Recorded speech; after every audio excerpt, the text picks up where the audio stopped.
Hi, Attorney Jeffrey Randa here for another installment of 2 Minute Legal, and today I want to talk about the two things you must prove in order to win a Michigan driver's license restoration appeal.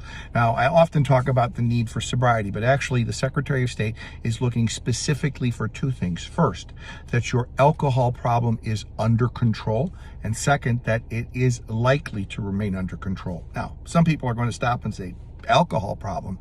I don't have an alcohol problem. That's a deal killer.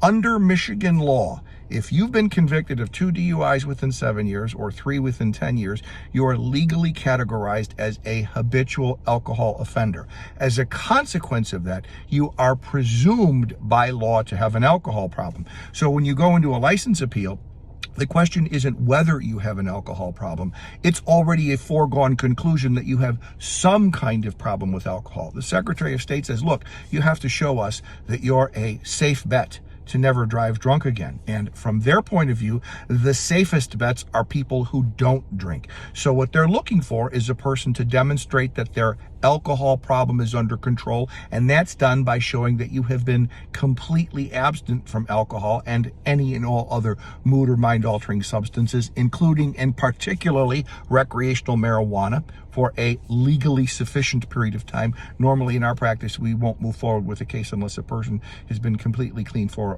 at least 18 months, although that can vary from case to case. Sometimes we need significantly more time, like if a person has 9 DUIs and has only been sober for a year, that's not going to fly. Second, you're going to have to show that your alcohol and or substance abuse problem is likely to remain under control. Essentially, that requires proving that you have both the ability and commitment to remain alcohol and substance free for life. Or to put it in other words, that you are a safe bet to never drink or get high again. So in order to win a license appeal, you have to show that your alcohol problem is under control and that it's likely to remain under control. In essence, that means you have to prove that you've quit drinking and that you are a safe bet to never drink again or use anything like recreational marijuana. That's it. Thank you for watching this installment of 2 Minute Legal.